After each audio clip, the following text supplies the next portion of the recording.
Hello my dear student, आपके अपने YouTube channel global science IQ में आप सभी लोगों का मैं हार्दिक स्वागत करती हूँ। इसी के साथ साथ आप सभी लोगों को गुड मॉर्निंग। तो जैसा कि आप सभी लोगों ने थंबनेल में देख ही लिया होगा, मैं दिशा यादव आज आपके लिए कांच, उनके संगठन एवं उपयोग, साथ ही साथ मिश्र धातु, उनके संगठन एवं उपयोग के बारे में जानकारी देने वाली हूँ। ये दोनों ही टॉपिक आपके सभी मेडिकल एग्जाम के लिए बहुत ही इंपॉर्टेंट एंड कीमती टॉपिक है। साथ ही साथ आज के टॉपिक का जो मेन मकसद है वो है हमारा टारगेट 25 दिसंबर जो सीपी नेट का एग्जाम होने वाला है। ठीक है, इन दोनों चीजों को हम फास्ट रिवीजन करवाएंगे क्योंकि यहाँ से आपको आपके एग्जाम में एक ना एक क्वेश्चन अवश्य देखने को मिलेगा। ठीक है, और इस चीज को तुम्हें इतने अच्छे से क्लियर करके जाना है जिससे यदि एग्जाम में यहाँ से कोई क्वेश्चन पूछा जाए तो वो आपसे गलत ना हो सके। ठीक है, तो मेरे साथ क्लास को अंत तक वॉच करते रहना और आज की क्लास में आप बहुत कुछ सीख करके जाएंगे, बहुत ज्यादा आपको बेनिफिट होगा। तो क्लास को अंत तक वॉच करते रहना। ठीक है, तो फिर ज्यादा समय ना लेते हुए अपने टॉपिक पर आएंगे। और साथ ही साथ स्टूडेंट्स, आज शाम 7 बजे लाइव आना बिल्कुल भी ना भूलें। आज शाम 7 बजे ऑर्गेनिक केमिस्ट्री का एक फास्ट रिवीजन कराया जाएगा। ठीक है, शाम 7 बजे ऑर्गेनिक केमिस्ट्री का फास्ट रिवीजन कराया जाएगा। और यदि अभी तक आपने इनऑर्गेनिक केमिस्ट्री और फिजिकल केमिस्ट्री का फास्ट रिवीजन नहीं देखा है तो एक बार देख लीजिए। ठीक है, क्योंकि मैंने लगभग 3.5 घंटे की एक लाइव स्ट्रीम ली थी जिसमें हमने आपको इनऑर्गेनिक केमिस्ट्री और फिजिकल केमिस्ट्री के जो भी इंपॉर्टेंट चैप्टर थे, उनसे बनने वाले जो भी इंपॉर्टेंट पॉइंट थे उनको डिस्कस किया है। ठीक है, लगभग 3.5 घंटे की हमारी क्लास है। इसी प्रकार से आज शाम को भी लगभग 2-2.5 घंटे की ऑर्गेनिक केमिस्ट्री का एक फास्ट रिवीजन कराया जाएगा। ठीक है, और आपको सबसे बड़ी बात हम बता देते हैं कि कल है फ्राइडे, जो कि आपको पता है हमारी 24 डेट है और 25 को आपका एग्जाम होगा।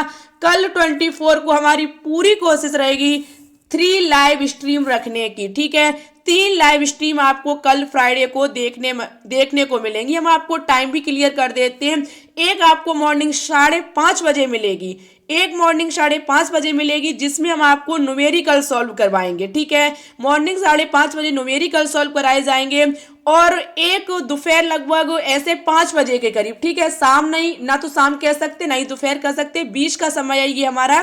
शाम 5 बजे आपको एक लाइव स्ट्रीम मिलेगी जिसमें हम आपको ऑर्गेनिक केमिस्ट्री के दो महत्वपूर्ण चैप्टर बहुलक और दैनिक जीवन में काम आने वाली रसायन, इससे संबंधित लगभग हमारे 30 क्वेश्चंस को हम सॉल्व कराएंगे। ठीक है, शाम 5 बजे बहुलक, दैनिक जीवन में काम आने वाली रसायन, इनसे संबंधित मोस्ट इंपॉर्टेंट क्वेश्चंस को लेकर के आऊंगी। और साथ ही साथ हमारी तीसरी लाइव स्ट्रीम शाम 7 बजे होगी।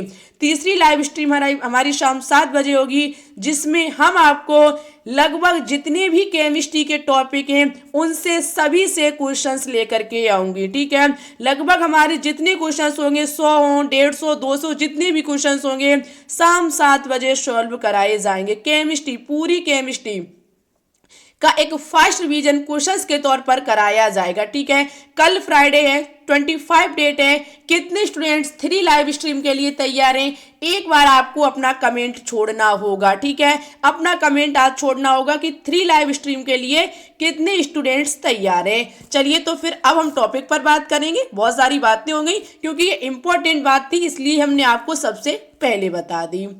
ठीक है, अब हम सबसे पहले किस पर बात करेंगे? सबसे पहले हम बात करेंगे कांच, उनके संगठन और उपयोग पर। ठीक है, सबसे पहले बात की जाए सोडा कांच की।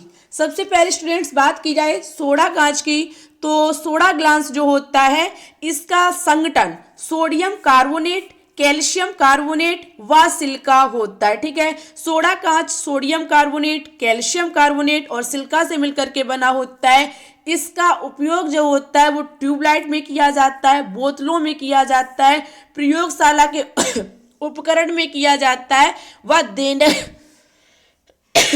दैनिक प्रयोग के बर्तन में किया जाता है। ठीक है, इसी प्रकार से हमारा सेकंड कांच है फ्लड कांच। फ्लड कांच की बात की जाए तो ये जो होता है वो पोटेशियम कार्बोनेट, लेड ऑक्साइड व सिलिका का संगठन होता है। ठीक है, फ्लंट कांच जो होता है वो पोटेशियम कार्बोनेट, लेड ऑक्साइड व सिलिका का संगठन होता है। इसका प्रयोग जो होता है वो विद्युत बल्ब और कैमरे व दूरबीन के लेंस में किया जाता है। एग्जाम में पूछा जाता है, बताइए निम्न में से किस कांच का प्रयोग दूरबीन के लेंस में किया जाता है।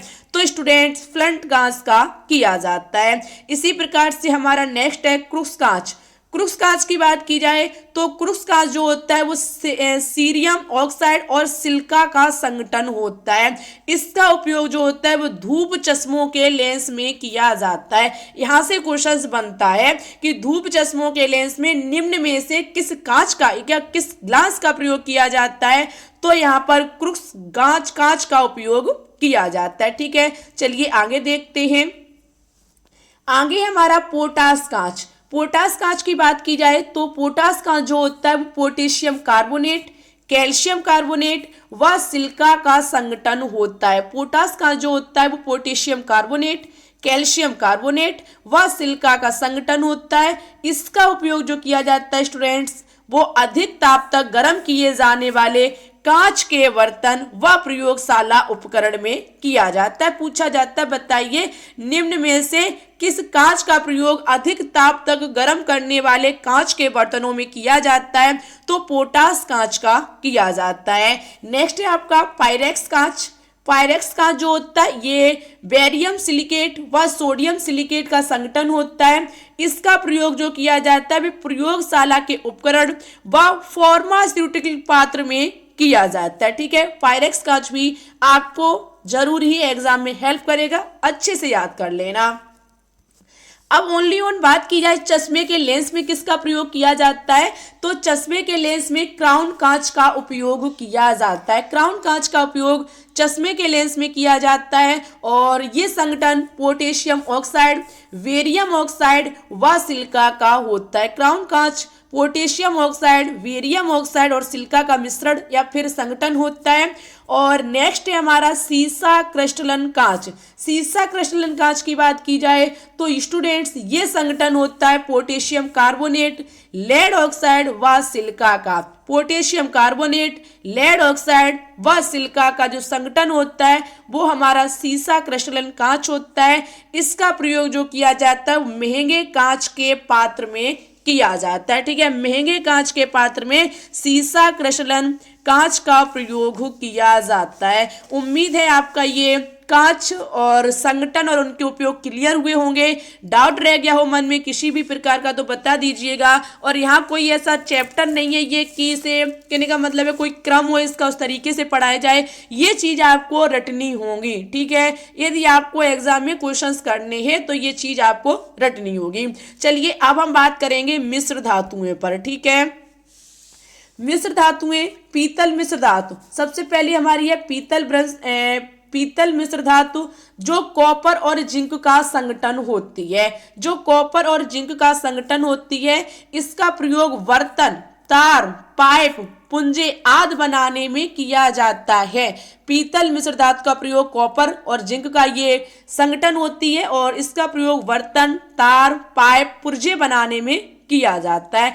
आगे है आपकी कांसा। ठीक है, कांसा मिश्र धातु बहुत ज्यादा इंपॉर्टेंट है। कांसा मिश्र धातु कांसा मिश्र धातु बहुत ज्यादा इंपॉर्टेंट है। ये जो संगठन होती है वो कॉपर और टिन का होती है। ठीक है, जिसे ब्राउन्ज कहा जाता है, एग्जाम में इसी से पूछा जाता है। कॉपर मिश्र धातु कांसा मिश्र धातु कॉपर और टिन का संगठन होती है। इसका प्रयोग बर्तन तथा मूर्तियों बनाने में किया जाता है। इसका प्रयोग बर्तन तथा मूर्तियां बनाने में किया जाता है। नेक्स्ट है आपका जर्मन सिल्वर।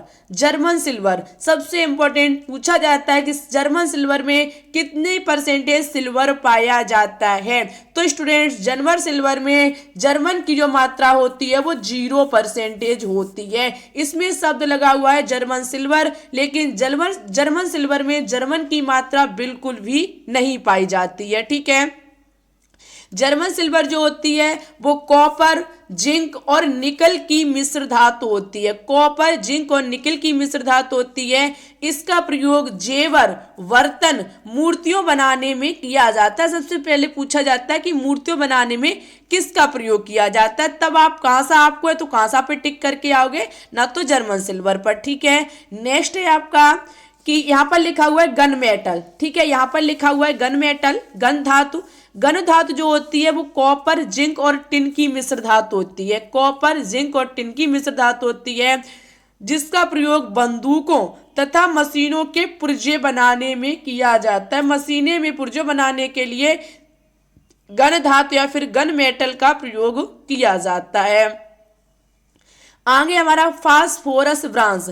फास्फोरस ब्रांच की बात की जाए तो ये कॉपर, टिन और फास्फोरस की मिश्र धातु होती है। कॉपर, टिन और फास्फोरस की मिश्र धातु होती है। स्टूडेंट्स, ये रेडियम के रियल बनाने में किया जाता है। रेडियम के एरियल बनाने में इसका प्रयोग किया जाता है। देखो इनकी ट्रिक हम आपको बता दें कैसे लर्न करोगे, तो आपको क्या करना होगा, ऐसी मिश्र धातु छांट के रखनी होगी जिनमें सभी में कॉपर आता है। ठीक है, सबसे पहले आप ये करो, देखो यहाँ पर सभी में कॉपर आ रहा है। साथ ही साथ उसके बाद आप क्या करो कि कॉपर के साथ साथ कोई एक ऐसी कॉमन चीज जो सभी में आती हो, तो आप देख सकते हैं जिंक और टिन अधिकतम सभी में कॉमन है। कॉपर भी है, जिंक है, टिन है। ठीक है, ये कॉमन चीज है। इन चीजों को आप अलग कीजिए। उसके बाद जो इसमें एक्स्ट्रा मिला हुआ है उसको लर्न करने की कोशिश कीजिए। ज्यादा कठिन नहीं होती है मिश्र धातुएं, याद करोगे तो हो जाएंगी। ठीक है, ऐसा कोई कहने का मतलब तरीका इसका बना लीजिए। जैसे कॉपर की अलग कर लीजिए, कॉपर के साथ साथ उसमें जिंक और टिन भी है, तो ऐसी कॉमन चीजों को इसमें लिखना स्टार्ट कीजिए, लर्न कीजिए। 2-4 बार लिखोगे याद हो जाएंगी, लेकिन एग्जाम में क्वेश्चन पक्का पूछा जाएगा। आगे है मुद्रा मिश्र धातु। मुद्रा मिश्र धातु जो होती है वो कॉपर, टिन और फास्फोरस की मिश्र धातु होती है। मुद्रा मिश्र धातु कॉपर, टिन और फास्फोरस की मिश्र धातु होती है, जिसका प्रयोग सिक्के बनाने में किया जाता है। आगे हमारा वेल मेटल यानी कि वेल धातु। वेल धातु जो होती है वो कॉपर और टिन की मिश्र धातु होती है। कॉपर और टिन की मिश्र धातु होती है, इसका प्रयोग घंटे बनाने में किया जाता है। घंटे बनाने में वेल मेटल का प्रयोग किया जाता है। आगे स्टूडेंट्स हमारा कांस्टेंट की बात की जाए तो ये हमारी कॉपर और निकल की मिश्र धातु होती है, जिसका प्रयोग तार बनाने में किया जाता है। ठीक है, जिसका प्रयोग तार बनाने में किया जाता है। आगे हमारा रोल्ड गोल्ड, ये पूछा जाता है, ये अधिकतम पूछा जाता है। रोल्ड गोल्ड, रोल्ड गोल्ड में शब्द लगा हुआ है गोल्ड, लेकिन इसमें गोल्ड की मात्रा 0% होती है। ठीक है, रोल्ड गोल्ड की बात की जाए तो रोल्ड गोल्ड में गोल्ड की मात्रा 0% होती है। ये कॉपर और एल्यूमिनियम की मिश्र धातु है। ठीक है, ये कॉपर और एल्यूमिनियम की मिश्र धातु है, जिसका प्रयोग आभूषण, मूर्तियों बनाने में किया जाता है। ठीक है, इसका प्रयोग आभूषण और मूर्तियों बनाने में किया जाता है। आगे हमारा मोनेल धातु। मोनेल मेटल जो होता है ये कॉपर, निकल और लोहा की मिश्र धातु होती है, जिसका प्रयोग मूर्तियों बनाने में किया जाता है। नेक्स्ट स्टूडेंट्स नेक्स्ट है हमारा मैग्नीशियम। मैग्नीशियम मिश्र धातु की बात की जाए तो मैग्नीशियम मिश्र धातु जो होती है वो एल्यूमिनियम और मैग्नीशियम की मिश्र धातु होती है। एल्यूमिनियम और मैग्नीशियम की मिश्र धातु होती है, जिसका प्रयोग किया जाता है तराजू, वीमों एवं हल्के उपकरणों के निर्माण में। मैग्नीशियम का प्रयोग तराजू बनाने में किया जाता है। ठीक है, तराजू तो आप जानते होंगे जिससे चीजों को तौला जाता है। आगे है हमारा टच धातु। टच धातु की बात की जाए तो टच धातु जो होती है वो कॉपर और जस्ता की मिश्र धातु होती है। इसका प्रयोग सस्ते आभूषण, सस्ते गहने बनाने में किया जाता है। ठीक है, आगे हमारा डेल्टा धातु। डेल्टा धातु जो होती है वो तांबा, जस्ता और लोहा की मिश्र धातु होती है। तांबा, जस्ता और लोहा की मिश्र धातु होती है, जिसका प्रयोग वेरियंग, कपाट और जलयानों के पंखे बनाने में किया जाता है। जलयाने के पंखे होते हैं उनमें डेल्टा धातु का यूज किया जाता है। ठीक है, डेल्टा धातु का यूज किया जाता है। आगे हमारा ड्यूरेल्यूमिन।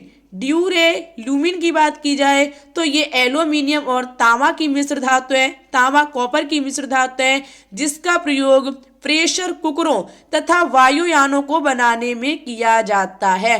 प्रेशर कुकर और वायुयानों को बनाने में ड्यूरेल्यूमिनियम मिश्र धातु का यूज किया जाता है। आगे हमारा मुंटस धातु। मुंटस मेटल की बात की जाए तो ये तांबा और जस्ता की मिश्र धातु होती है। ये तांबा और जस्ता की मिश्र धातु होती है, जिसका प्रयोग नावों का तख्ता बनाने में किया जाता है। नावों के तख्ता बनाने में मुंटस धातु का प्रयोग किया जाता है। आगे very important and most important solder मिश्र धातु, या फिर हम जिसे टांका मिश्र धातु कहते हैं, एग्जाम में सोल्डर के नाम से अधिकतम पूछी जाती है। सोल्डर मिश्र धातु जो होती है, इसका प्रयोग धातुओं में टांका लगाने में किया जाता है, और ये टिन और सीसा की मिश्र धातु है। ठीक है, ये टिन और सीसा की मिश्र धातु है। आगे हमारा वुड्स धातु। वुड्स धातु की बात की जाए तो ये सीसा विस्मित, ये वुड्स धातु जो है वो सीसा विस्मित टिन, यहाँ पर छिप गया है, लिख लीजिएगा। टिन के साथ साथ इसमें कैडमियम भी पाया जाता है, कैडमियम भी इसमें पाया जाता है। ठीक है, सीसा विस्मित टिन और कैडमियम पाया जाता है, जिसका प्रयोग डायाफ्राम बनाने में किया जाता है। ठीक है, डायाफ्राम की बात की जाए तो इसमें वुड्स मेटल का प्रयोग किया जाता है। चलिए हम नेक्स्ट पर बात करेंगे। नेक्स्ट है हमारा टाइप धातु। टाइप धातु जो होती है ये सीसा, एंटीमनी और टिन की मिश्र धातु होती है। शीशा, एंटीमनी, टिन की मिश्र धातु टाइप धातु होती है, जिसका प्रयोग छाप खाने के टाइप बनाने में किया जाता है। जो छाप खाने के टाइप होते हैं, इनमें टाइप धातु का यूज किया जाता है।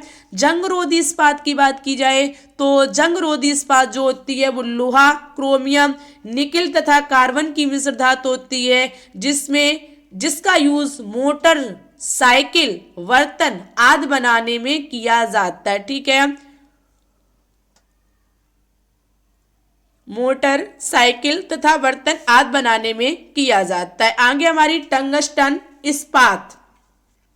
टंगस्टन स्टील की बात की जाए तो इसमें देखो स्टूडेंट्स, ये लोहा, टंगस्टन और कार्बन की मिश्र धातु होती है। ये जो होती है लोहा, टंगस्टन और कार्बन की मिश्र धातु होती है, जिसका प्रयोग तेज धार वाले मशीनी औजारों में किया जाता है। तेज धार वाली जो मशीनें होती हैं उनके औजार में टंगस्टन इस्पात मिश्र धातु का प्रयोग किया जाता है। ठीक है, आगे है हमारी एल्किनो। एल्किनो मिश्र धातु जो होती है वो स्टील, एल्यूमिनियम, निकिल तथा कोबाल्ट की मिश्र धातु होती है, जिसका प्रयोग चुम्बकों के निर्माण में किया जाता है। चुम्बकों के निर्माण की बात की जाए तो इसमें एल्किनो मिश्र धातु का प्रयोग किया जाता है।